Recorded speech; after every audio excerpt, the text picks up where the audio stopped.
as usual. Start off my show with the technical glitch. Never ends, ladies and gentlemen. Never ends. Good morning, everybody.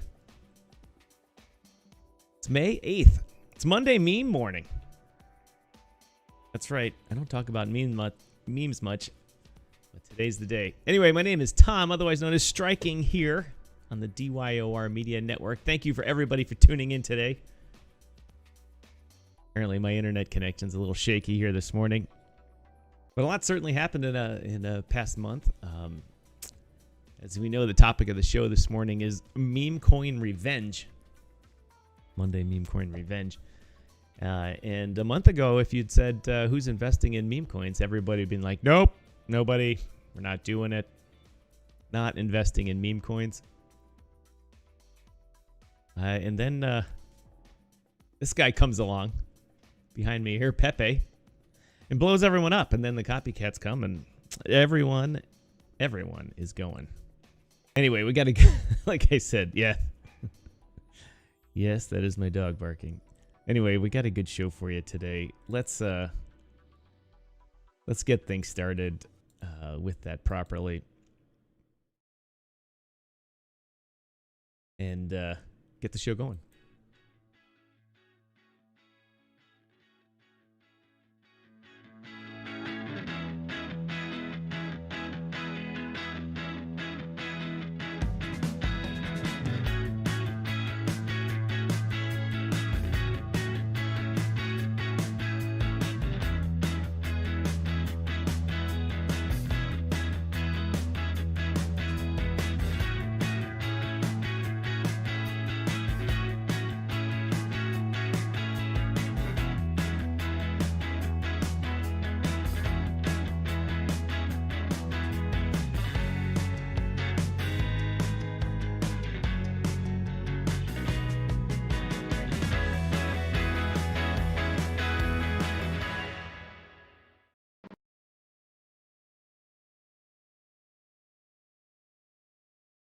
I love that opening.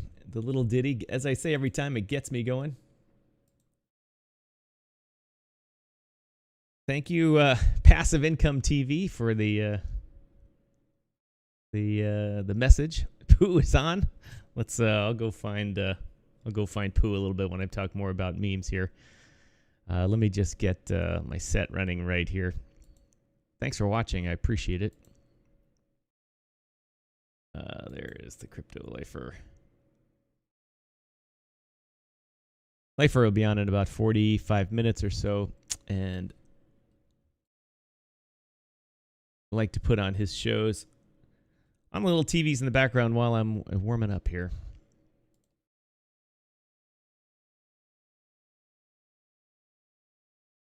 Passive Income TV says, Pooh is on. Thank you for watching. Passive Income TV. This BitBoy Crypto is looking to be the king of memes. BitBoy is the king of everything. King of YouTube views, king of controversy. Right now, he's the king of crypto lobbying in Washington, D.C. He's doing a lot there to try and level the playing field for everybody. Let's see if we can get our background music playing again here. It's good to have a little background music. It's so hard to get decent background music now because everything is copyrighted or rights protected. You get music that says royalty free. Doesn't mean it's copyright free. It means you don't have to pay for it just to use it, but you can't use it on YouTube. And you still need a license to use it commercially. And even though this is hardly a commercial entity here, still technically a commercial entity. Because we're putting it out there in public for people to consume. You can argue with YouTube all you want. Does no good. I know. All right. So anyway, like I've been saying on and on, this has been an interesting month with the meme coin revenge. And as I've been telling you guys about meme coins for a while, you'll get burned in them. And when I was putting the show together yesterday, meme coins were still flying. If you can see in the chart here right behind me, even as of the 7th here, yesterday, the high in all of these random meme coins Here's one called Newt. This one's about she turned me into a newt. If you get that line, you're as old as me. Even in the 7th here is when they're at their highs. The 7th of May is almost like November of 2021 when Bitcoin was at $650. All these meme coins. Let's check out Pepe too. Pepe was a little, since it was one of the first ones. It was earlier. It's high. Oops, sorry about that. Can't see it. Its high was on this looks like the 5th, May 5th, Cinco de Mayo, and then unfortunately for Pepe, 6 de Mayo and 7 de Mayo es no más, no bueno, no más price, and the money's been coming out of Pepe pretty soon here, and the odds of that, I'm sure the people are trying scalping it. Well, someone just bought 12 ETH of that. That's amazing. The scalping is going on in this project pretty heavily. And the bots are making a fortune. But I digress. But so you see that there was a big pump up here. And this, in the past 24 hours, really the money started coming out of the meme coins. And so when I went into this show, my script was talking about how even though most of us concentrate on Bitcoin and Cardano and Solana and all the important altcoins, that every once in a while the money flows, and the money flowed, I gotta tell you, into the meme coins, and it didn't just come from other places. It didn't just come from people selling other projects. It brought money that people had stashed away from when they sold out a long time ago. To bring money in, especially with the ETH crowd. Like in in Pepe here, the number of ETH going in and out of this is amazing. The volume, I mean, they're doing millions and millions of dollars of volume a day. It's crazy. It's crazy. But like my, let's see, I don't have my camera set up right. But like I said, they in the opening here, who needs utility? Like the old line from the movie, we don't need no stinking utility. There's absolutely no utility. All they say is that we've got a green frog as our icon, and that's it. And everyone FOMO's in and out, and people made a ton of money. The money made in Pepe, literally people turned $200, $300, $400, $500 into millions of dollars. But not everyone. Nope, not everyone, because the owners of Pepe did it in an amazingly different way of doing things. And it screwed a lot of people, that's for sure. But it solved a lot of the problems that a lot of these early tokens have, and that is the sell-offs that just kill it. And what the owners of Pepe did, in a masterful stroke of genius, they let the whales buy everything up. And I don't know the exact details of it. I just know what I've been reading on Twitter and people complaining. They let the whales buy everything up in the typical format, the pre-sale, and then early on when it's cheap, people can buy a lot and take a huge position. And as we all know, as soon as it gets up a little bit, everyone jeets. Just boom, jeets, the party's over. And sometimes, you've seen me on the show talk about 20-minute tokens. 20 minutes, people jeet, it's done, there's no hope. The money's out. People have taken precautions, vesting schedules, all these types of things. And those never work out because someone on the team always sells too, or there's always some wallet that's hidden. People are tricking them. I'm talking about in these meme coins, not in proper projects. And then as soon as the jeets hit, everyone else sells. It's just off your radar and it's done. But with Pepe, they did it a little better. Yeah, what they did is they took all those whales and blacklisted them. So essentially creating a dead address. All those whales couldn't sell, so it's the same as if their tokens were sent to the dead address. And then they renounced the contract.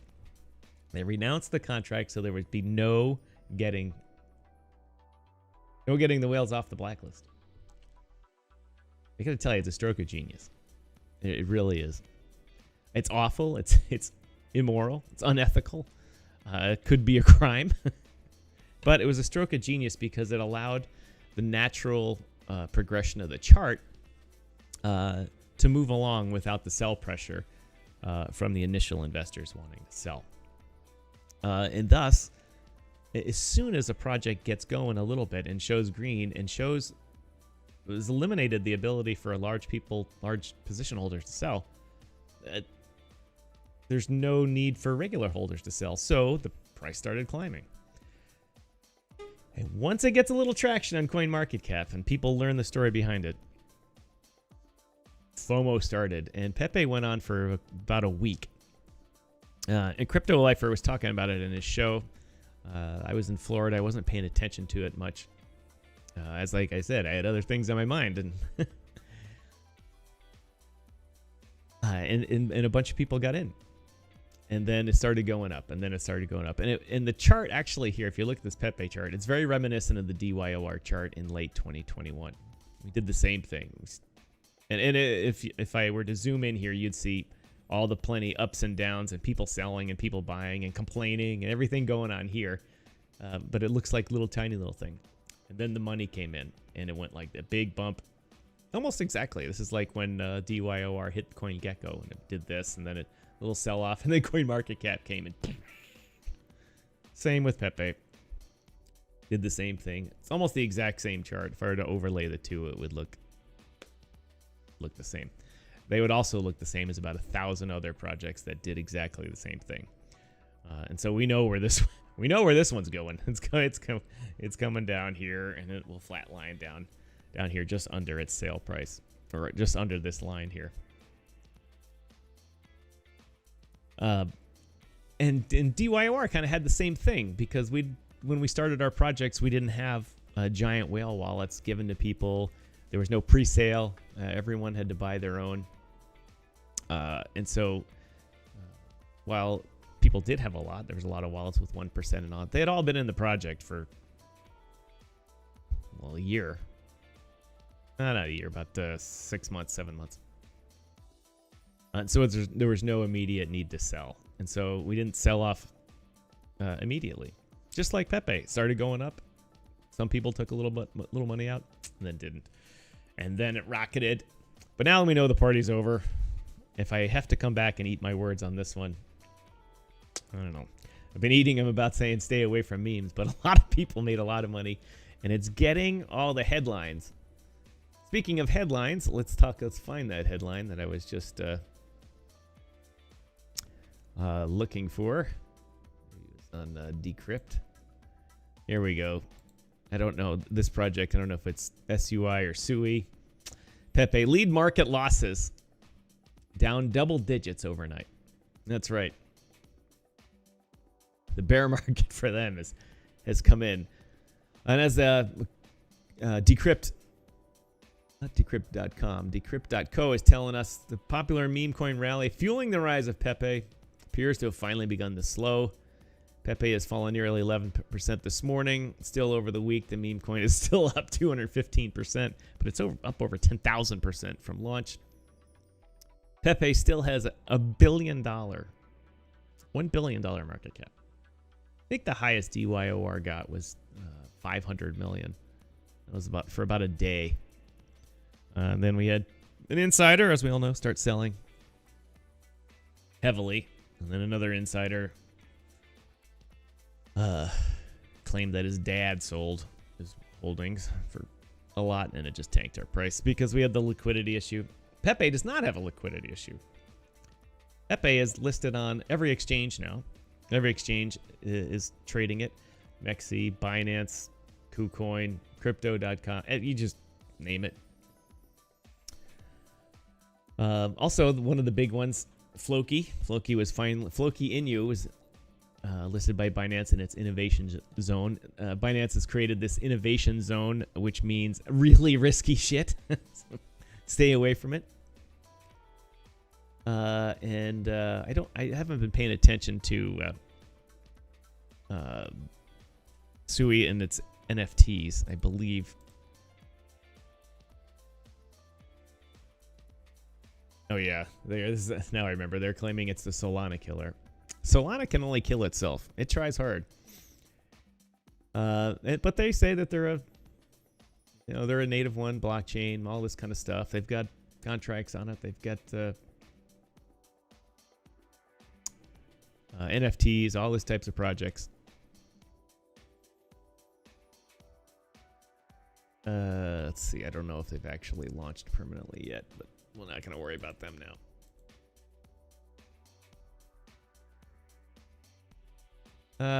Let's see.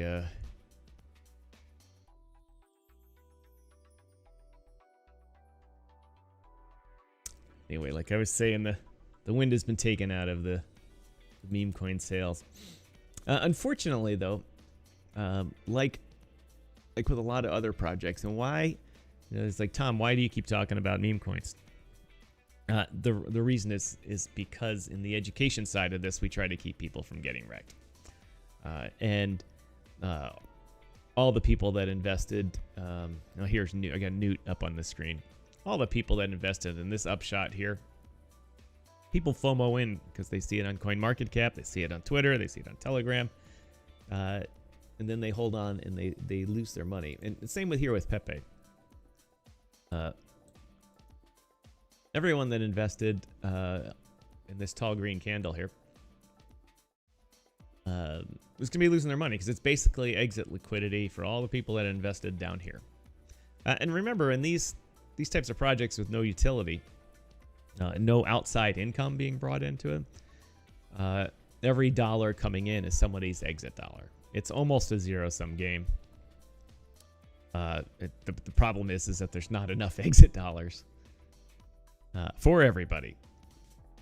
So the exit dollars, when people do exit, has a large effect on the chart going down. Just like large buys have a big effect on it going up, large sells have a large effect. We all know that, as I tell you all the time, if you're new to this, the market cap does not represent the value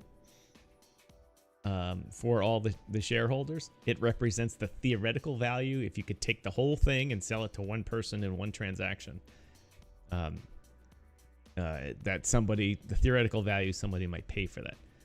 But it's speculative and it's theoretical. What actually is the value of the thing is the value of your share of the liquidity pool. And so if a project is worth $1 billion and it has $100 million in its liquidity pool, it means all the token holders could divide up. All the token holders could divide everything out and get their share of the liquidity pool without any issues at all. That money is there. But you can't divide up the market cap amongst everybody and give everyone their share. It doesn't exist. But and that's why it's like I say, because your wallet, and when you sell, it represents your part of the market share. And so all these people that invested right here, they're going to get wrecked unless they're the sellers here. But we know they're not because the price hasn't rocketed down yet. And you can bet your ass that all of the selling in here, a lot of the selling in here, were wallets that were in from the beginning. You can bet your ass on that. Sorry for speaking in French this morning, as I call it, but I guess I'd have been out of this for a while. So the meme coin revenge is happening, and it's happening sooner than I thought. I really thought that it was going to continue this whole week. Pepe had, since all the exchanges are wanting that volume, they've been listing them very quickly, and that opens up the market a lot quicker because there's a lot of people on the exchanges that do not invest in using a DeFi wallet. So this gives them access to it. So I thought it would go on longer, but the carnage is starting today.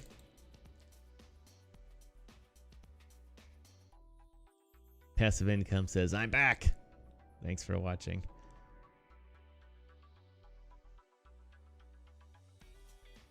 Let's go back to your poo. A somewhat frequent watcher of our show said a meme coin poo, which it's not the first time this thing has been used, is following the same trend. See, way down here for a couple of days, about a week or so, traded at this level. Finally generated a little interest. Following the meme coin craze when everybody's getting to it, spiked up. Looks like it dropped 2 or 3 zeros. That's a lot. You know, it's 100x, maybe even 1000x. But only, as you can see here, only for a few seconds here. Okay, you know, for a couple hours. Let's see if we can get a little bit better time frame on that. I've got the 1 hour chart on here.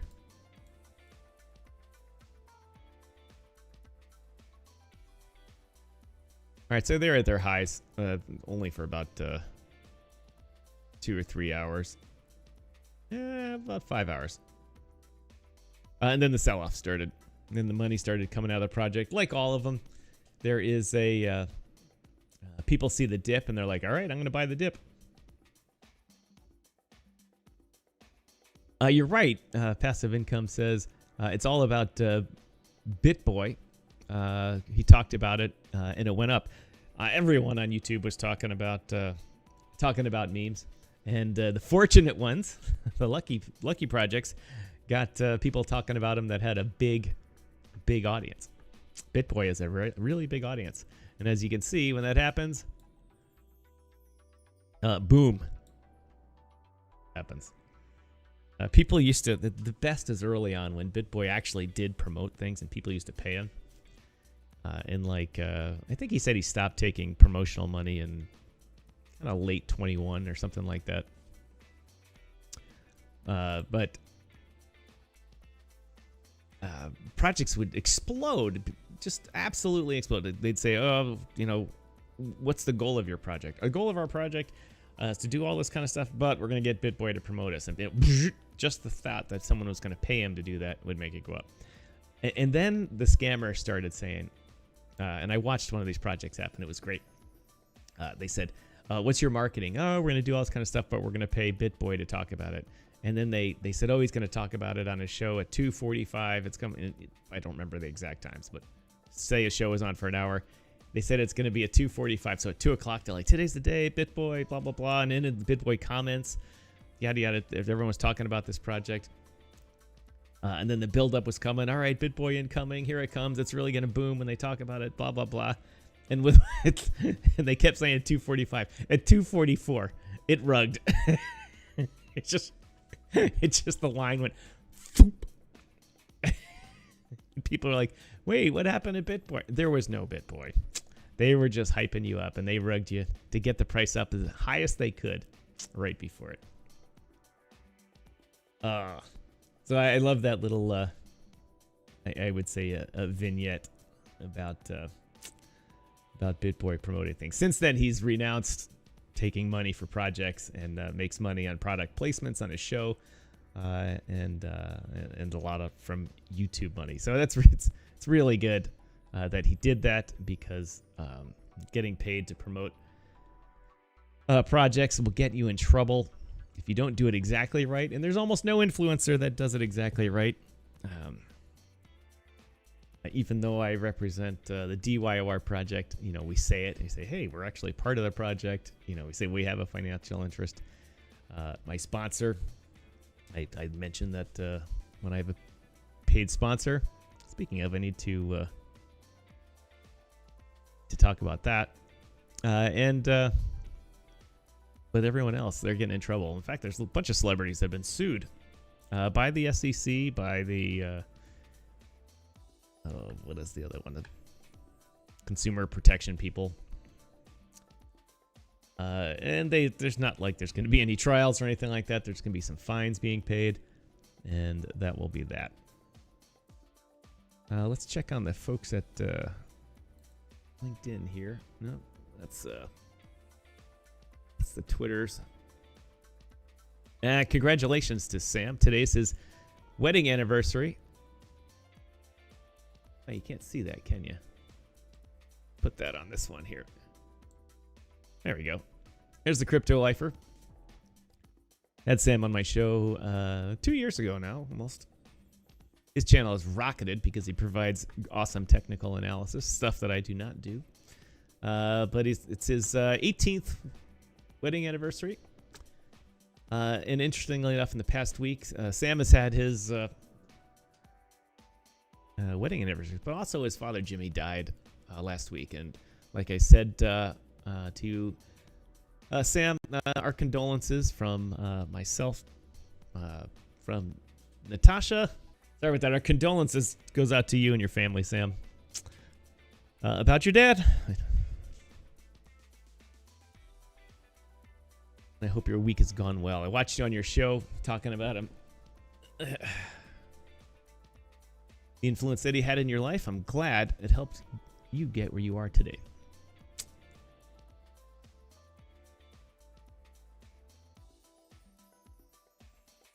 All right, where was I? I was trying to find a stream at LinkedIn.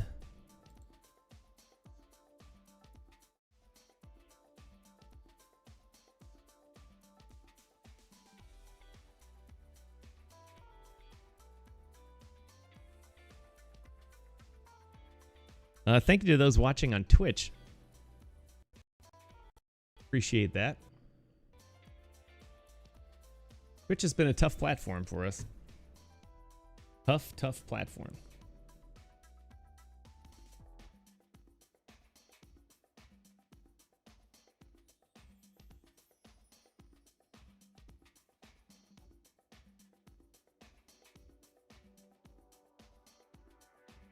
The guys in the DYOR media or project room talking, but I don't know if anyone even noticed.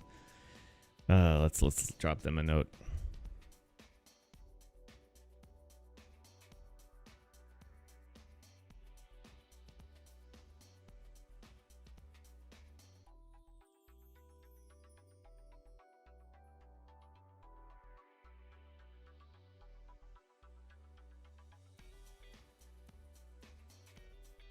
Anyway, what else we got for you today? We could talk at length about the BTC turnaround, but I'm going to leave that for another show this week.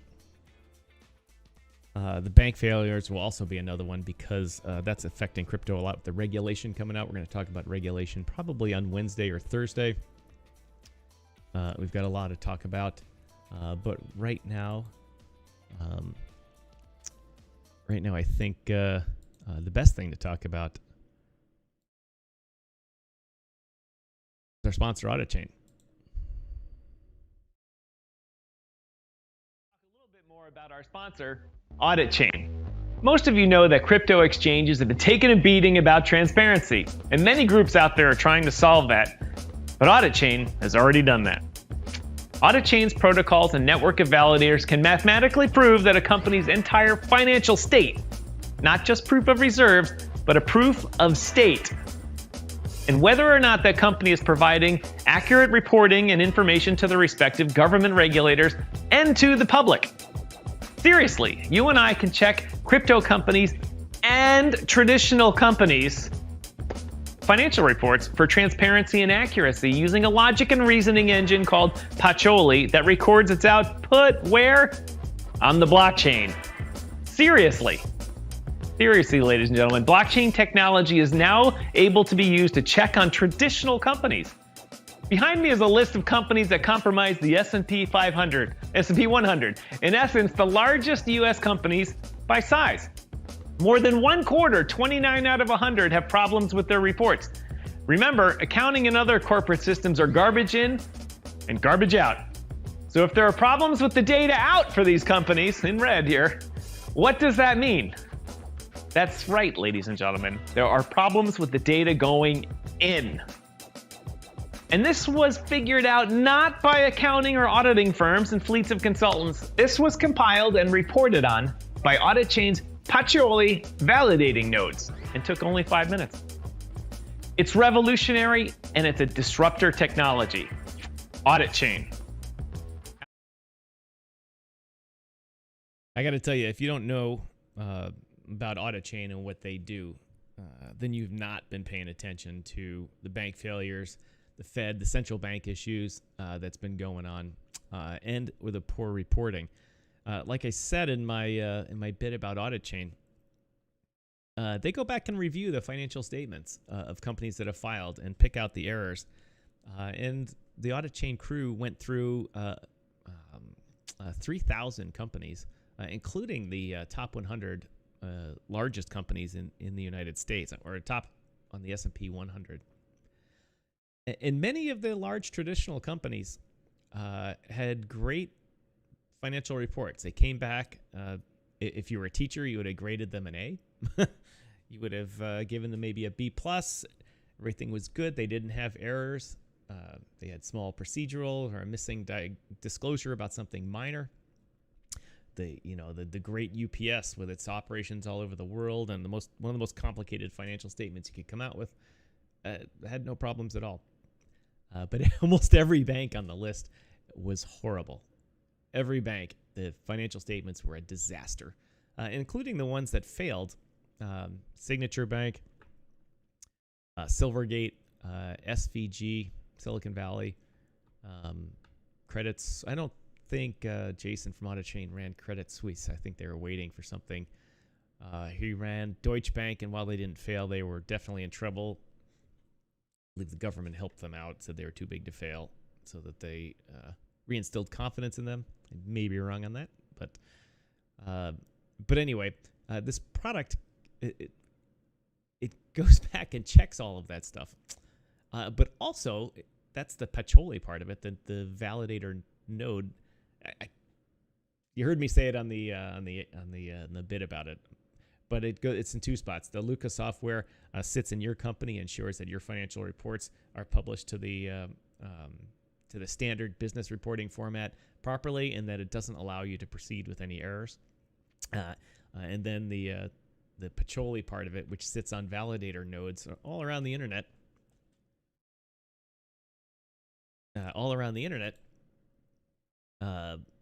Reporting these things and checking and validating that the numbers that are produced are correct, and mathematically and cryptographically proof of that.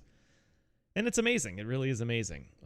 And their company is just getting ramped up. I'm proud to be sponsored by them and hope to be doing more with them in the future. And that is Audit Chain, ladies and gentlemen. We see the money still coming into Pepe here today, and out, and in, and out.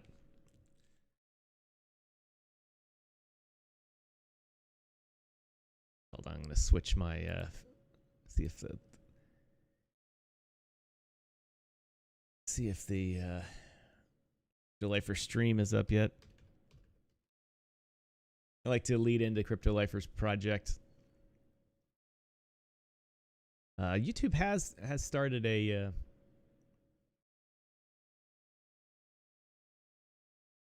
sorry about that. Has started a way in which you can raid another person's channel, just like Twitch. But with Twitch, you can just do it. You can just say, "Oh, I'm closing it down, and I'm going to host Crypto Lifer." But with YouTube, you have to get their approval. Kind of weird. People can go view them or not on their own. Anyway, we all know YouTube does things in a very weird way. I'm still banned for life from advertising on YouTube. Gotta work that out. Like I said, all I did was use the promote button on the YouTube ads thing, and they banned me for not being honest. I only had my account open a week. I was just learning. Just learning. All right, so we're ready to go with...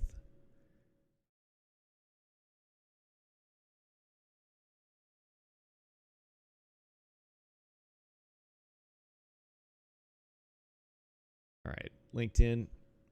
Thank you for watching on LinkedIn. We will be ending the LinkedIn broadcast at the top of the... not at the top of the hour, 15 minutes after the hour, if not sooner.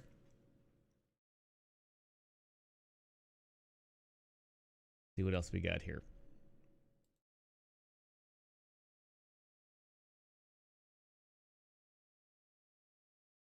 All right, just notes for the week ahead.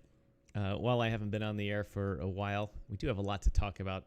Well, I wasn't that organized today. That's fine. But thanks to the number of you that were watching. Actually, more than I thought, which I'm happy about. We're going to be talking about this week. We got coming up more education about meme coin disasters, connecting your wallet to dApps, that type of thing. Because a few things have changed in that area. We're going to be talking about more about the banking markets and financial topics. Like I said, there's a million shows that talk about technical analysis about things. Like I said, I feed into Crypto Life, where I have Pedro Garcia on here for Cinco de Pedro, 5 minutes of Pedro, and technical analysis periodically. I'll try to have him on tomorrow or the next day to talk. He's always a good character to talk about the markets.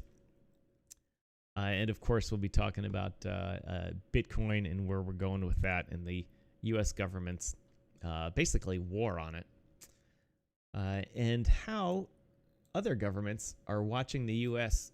Blow it, and are taking advantage of that. And some really big projects have moved offshore to Switzerland and to Dubai. And for that matter, Hong Kong has opened its doors back to the crypto world, which, if you can believe, is amazing. Nobody thought that was going to happen for a long time. Obviously, they're doing it under the auspices of the Chinese government. But there's a couple billion people in Asia,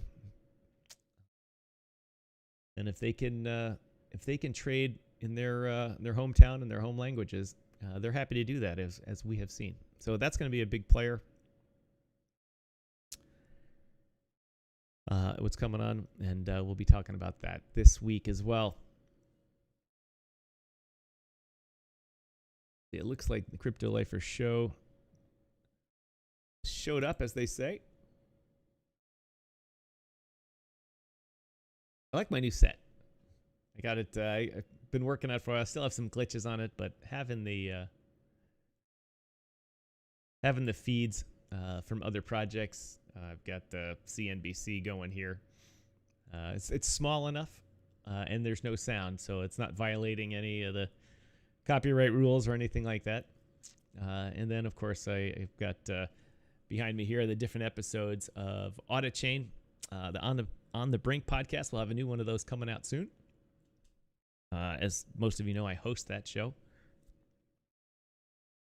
And if you have a project that you're interested in having someone host or cover on my morning shows, just let me know. Reach out to me on Telegram. If you're watching on YouTube, you can go to the About thing and find the link to hit my email. I may not respond to it all the time because that one gets a lot of spam. Or if you're watching, just drop a comment. If you're watching on the replay, put a comment in the YouTube video. If you're watching on LinkedIn, you know how to find me on LinkedIn, obviously.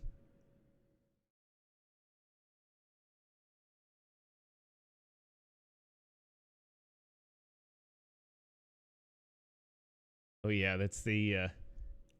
we've got the Warren Buffett meetings going on now, I believe. That's just a whole bunch of fun right there. See if I can find that. That'll be too complicated to bring that up entirely. But it's that time of the year for the Berkshire Hathaway meetings, and it creates a big stir because they do things differently out there than the rest of the corporate finance world. In other words, they have stuck to kind of the principles which I talk about here. Keep it basics. Don't worry about all the other things. And that's what they do. It's a famous quote from Charlie Munger. Well, it's attributed to him. Who knows if he actually said it. But when talking about earnings for a company, if someone uses the phrase EBITDA, earnings before interest, taxes, other special one-time charges, that means their earnings are crap. And most companies report that. Earnings after EBITDA means they're just trying to get their earnings per share on their actual operations, which should be a footnote or just part of the earnings. Say, yeah, our actual operations did this, corporate financing activities did this, and here's our actual earnings per share. The companies have done a great job of coming up with all these exceptions and then saying the exceptions don't matter. And things like, the company will make $100 million from sales. It'll be down $100 million. So they're like, oh my gosh, what do we do? They're like, well, we've got $100 million in real estate. So they'll sell the real estate and do a lease back. So they'll get $100 million in cash. And so their product still sucks, but they still broke even just because they sold their real estate. And that, of course, is no good. It doesn't change your balance sheet. Just moves stuff around. But it does change your profit and loss and your earnings per share.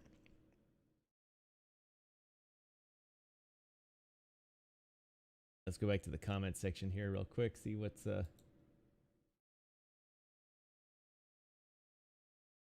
see what is up.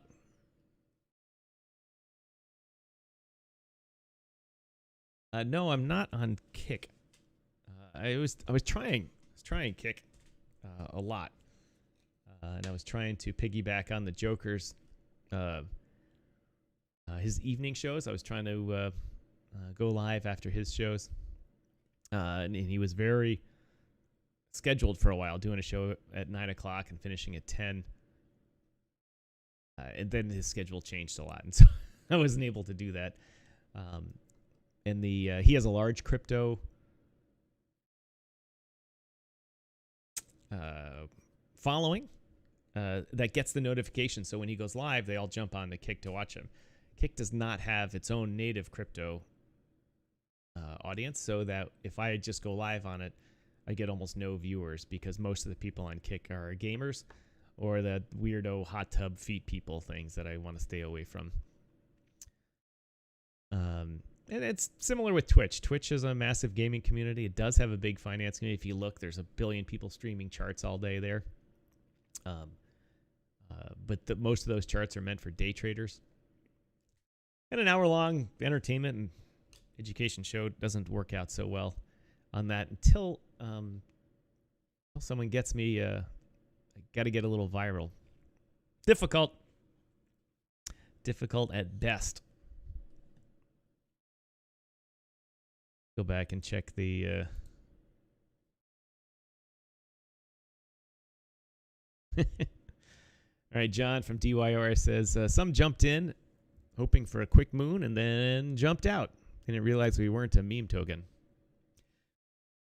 Yeah, there have been a lot of DYOR meme tokens. There have. Over the past year and a half, there's probably, from what I can tell, there's been about 10. A lot of different projects. And there's another one going on right now on BSC, too, that uses the DYOR name. But they call themselves Dodge Your Own Research or Doge Your Own Research. And then, of course, there's been plenty of scams, especially when we were really busy.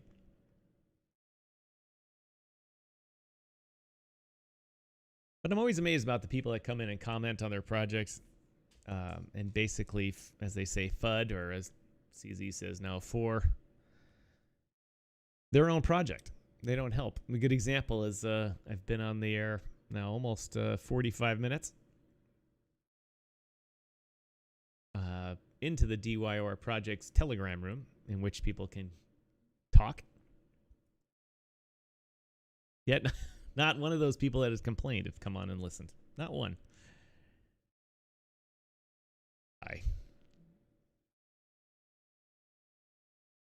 Well, maybe they were some of the ones on YouTube because I did drop the link. Anyway, that's the point. You can't complain if you don't participate. That's the same thing as in politics about complaining about the mayor of Chicago and then either not voting or voting for the same person in the next election. If you complain, you got to vote. And in crypto, if you complain, you got to participate. Let's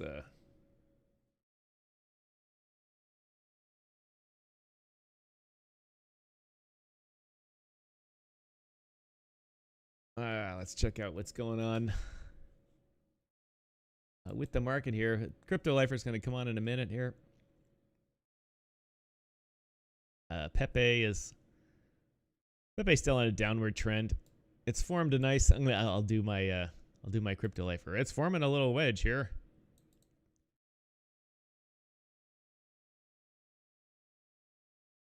Looking good. We're looking for a breakout.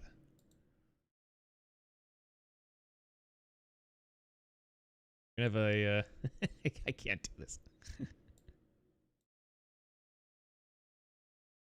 Just a little breakout here, which it could be a bull trap. Could do this, and then get here and then go down again like that. But what we want to see is it for it to go up and then come back down to the retest. And then if it does that and holds the retest, then it'll give it a little bull run there, a little positive side.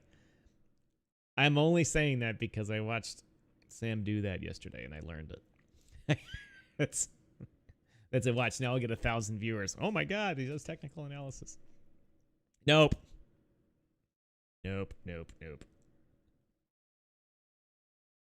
As we can see, the commercial is coming on here for the crypto lifer. Means he'll be on in about 30 seconds. All right, ladies and gentlemen, I'm going to take this opportunity to pack it in for the day. Thank you very much for tuning in. And about between the different platforms, about 20 people tune in at any one point or another. Thank you to those that commented. Thank you, John. Thank you, Passive Income TV. Thank you, Kurt. Kurt's a frequent commenter on Twitch. Thank you, everybody. Thank you to Audit Chain for helping me sponsoring these events and being my partner in these. Look forward to more info about Audit Chain coming up soon. Stay tuned for On the Brink episode number 19, 20, 21, 22, and 23. Hopefully a whole bunch.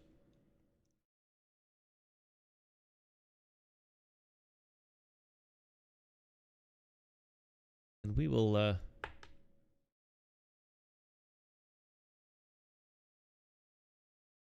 Yeah. That's right.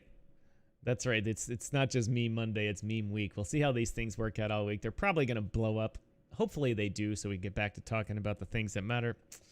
But it's always good to come back and have a lot of examples of how to lose your money be brought to the forefront, because it gives us a lot of content. I'll be able to make Rugged, Ruined, and Rex about these things for a long time. Which I have another episode of that in the works as well, starring Kokomo Finance, probably Pepe, and one of these other ones like Newt or something like that. And we'll see how that goes. Thank you, everybody, for tuning in today. We will see you tomorrow, May 9th, Tuesday morning.